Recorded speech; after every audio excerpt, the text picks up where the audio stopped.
Have you ever watched a child who never seems to make a fuss?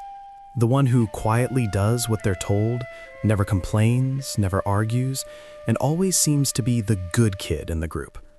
Maybe they're the one who's always praised for being so well behaved, the one who takes a back seat and makes life easier for everyone around them. On the outside, they might look like they have everything together, like they're the perfect student, the perfect child. But what if behind that silence, behind those perfect manners, there's a deep, hidden pain? What if the obedient child is silently suffering, hiding their true self away just to keep the peace? This story isn't just about kids who follow the rules. It's about those who learn early on that they are valued only for their ability to comply. They become experts at staying in the background, making sure they don't rock the boat, because that's when they feel safe. The obedient child, in many ways, becomes a master at doing what is expected of them without ever learning how to express their own desires or needs. And that quiet compliance can come at a much higher cost than anyone realizes. We all know the child who always says yes, who never steps out of line, who would rather endure discomfort than speak up for themselves. They know exactly what is expected, and they deliver, time and time again. But what happens when that constant need to please becomes the only way they feel seen or loved? The problem begins when they start to equate their worth with how much they give, how well they follow instructions, how much they are needed by others.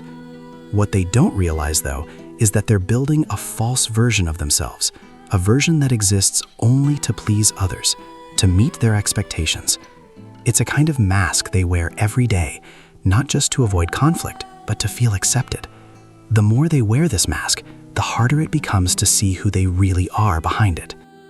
They may even forget what it feels like to want something just for themselves, to feel something without immediately suppressing it because it doesn't fit with the role they've been assigned.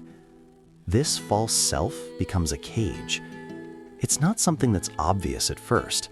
It might start small, little things like agreeing to plans they don't want to do, smiling through uncomfortable situations, or pretending they're okay when they're clearly not. Over time, these small compromises add up until one day they can't even remember what it's like to want something for themselves. They've lost touch with their own desires, their own voice. They've become so good at putting others first that they don't know how to be in touch with what they truly feel or need. Living in this way, constantly suppressing their true feelings to keep others happy, takes its toll. The child may not even notice it at first, but the more they ignore their own inner world, the more disconnected they become from it. Over time, the emotional distance between their true self and the version they show to the world grows wider and wider. They're not just hiding their feelings anymore, they're forgetting them. The sadness, frustration, even joy get pushed aside because expressing them doesn't seem to fit the image of the good, obedient child. And the longer they push their emotions down, the harder it becomes to access them when they need them the most. As they grow up, they might find themselves struggling to understand who they really are. They might feel like they're playing a role, always putting others' needs before their own, but without truly knowing what it means to care for themselves. The people-pleasing behavior continues into adulthood. They might excel at work or school, never missing a deadline, always taking on more than they can handle, but deep down, they feel empty. The praise they get for being so responsible doesn't fill the hole inside. They just keep giving. It's a lonely existence, and the long-term impact is severe. When a child is constantly praised for their obedience and never really asked what they want or need, they start to form an unhealthy sense of self-worth. They believe that their value is based on how well they can perform, on how much they can give, rather than on who they truly are. This can lead to feelings of deep insecurity, because no matter how much they give, they still feel like they're not enough. The obedient child often grows into an adult with low self-esteem, someone who may feel like they're always falling short. They don't know how to set boundaries, because setting boundaries feels like letting people down. They become afraid that if they stop giving, stop being the reliable one, they'll lose love, respect, or even their sense of belonging. In relationships, they might always prioritize others, often neglecting their own needs because it's the only way they know how to connect. They might even feel guilty for taking up space or for asking for what they need because they've learned that love is conditional on their compliance.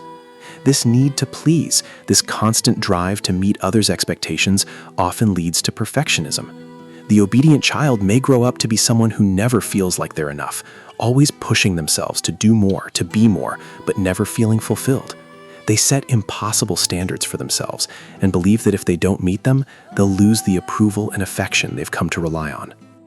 This sets them up for a life of exhaustion, resentment, and emotional burnout because they're giving from a place of depletion, not from a place of abundance. It's not just about overfunctioning at work or in relationships. It's about an emotional neglect that runs so deep that they don't even realize it's happening. The obedient child might grow up to become an adult who struggles to express their own feelings because they've been taught that their emotions aren't as important as everyone else's. They might have trouble identifying what they need because they've spent so many years putting others first. They might feel isolated in their own emotional numbness, unable to connect with anyone on a deeper level because they've never learned how to be authentic. The process of reclaiming authenticity isn't easy, but it starts with awareness, a quiet yet powerful recognition of the truth you may have buried for so long. The first step is realizing that what you've been taught to believe about yourself, that your worth is linked to how well you comply, how well you meet others' needs, isn't true. You were never meant to be defined by your ability to please or serve.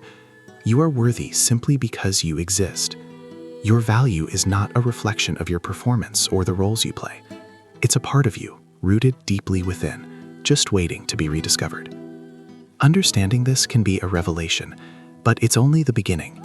It's about recognizing that the way you've shaped your identity around meeting others' expectations doesn't define you. It was a strategy for survival, a way to keep the peace, to gain approval, and to avoid conflict. But that version of you, the one who is constantly changing to fit the mold others have set, was never your true self. Your true self has always been there, just underneath the surface, yearning for space to breathe and grow. And it's about giving yourself permission to step out of the role you've played for so long, the one that's kept you small and hidden. This process, though, won't be comfortable at first. It's terrifying to let go of the need to perform, to say no, to set boundaries where there were none before. You've spent so much time building your identity around what others need from you, around how much you can give, that stopping to focus on yourself can feel unnatural, even wrong. But this discomfort is part of the healing process. It's a necessary pain, the kind that comes when you break free from years of conditioning, when you start to honor your own needs and emotions. For so long, you've been conditioned to believe that your value is tied to your service to others. But the truth is, your worth doesn't depend on what you give, how much you perform, or how well you satisfy others.